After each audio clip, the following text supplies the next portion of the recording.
Yabona bafowethu kune-level ohamba ufike kuyona masusemanyaleni noma amanyala eseyibusa impilo yakho. Yabona masufinyelela emcabangweni wokubulalisa umuntu okholwayo naye njengawe.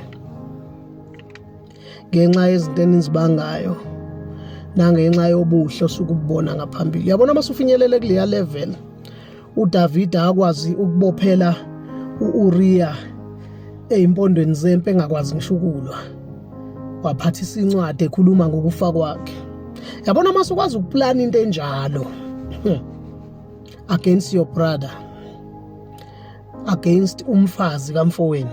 Yabona masukwazi ukugudluza umuntu, abantu beshadile ugudluza indoda, uzibone useli nomfazi wayo, uzibone uba umama umfundisi, umama umfundisi esefile. Yabona masufinyelele kuleyo level la ukwazi ukusiphuca khona imishado sihleli, usiphuca uzibone ube uMrs Ngcobo oyekhona umama uNgcobo. Yabona masukwazi ukuthi ngithi nguNgcobo ngikwazi ukuzibona sengishade nomama usibanibani lapha ya engasekho umyeni wakhe. Yabona masufinyelele kuleyo level bafowethu la ukwazi ukugudluza umuntu emcabangweni yakho.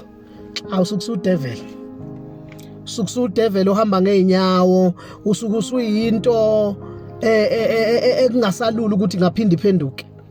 And isono siyakhela. Once waqala wayiplot into enjalo wayenza yaphumelela, uzoyenza nenye futhi iphumelela. Abantu abaningi namhlanje ababanjwe izono baziyeka ziseyincane. Lithi iBhayibheli impungushe ezincane ziqeda ini isivini. Khona izinto ezifuna uzixoxe zisaqala nje, saqala emqondweni nje, isaqala nje uqhathanisa, isaqala ubhoreke esontweni kuyakhonza wena ubhorekile wena, usuqala ukubona ukuthi ngathi angikhethanga kahle ngeke kwakufanele ngikhethe lapha ngishiye lapha. Yabona uma usuqala into ezinjalo, usuqala lawo manyala, usuya ekutheni kungasaphendukeki.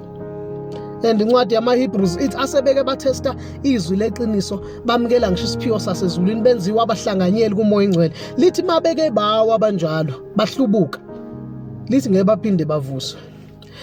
Khona ilevel bafowethu othi masufinyelele kuyona ubunjandini wasekukholweni, ube umuntu ongakwazi ngisho ukubulala umfowenu, ubulala udadewenu, ubulala ingane yakho, ubulala umfazi wakho. Bangakanani namhlanje abantu abenze lezo zinto bekholwa belibiza igama lika Jesu. Uyazi isho ukuthini lento? Isho ukuthi awusekho kwilevel yokuthi usangalungiseka. Lithi iBhayibheli izwi alikho kude phesheya komfula likuwena uthi ulikhuluma. Khona izinto okufanele uziconfess ungadluli lo mhlaba. Yabona manje imthandazo ngeke isakusiza, uhlezi uthandazelwa ngeke ushintshe futhi awusoze washintsha wena. Usudinga manje ukuconfess umentabeni, umemeze ezweni uthi ngonile kulizulu naphambi kwesihlalo angisafanele ukubizwa ngendodana. Khuluma wonke amanyala esuke eqale naze afike egcineni.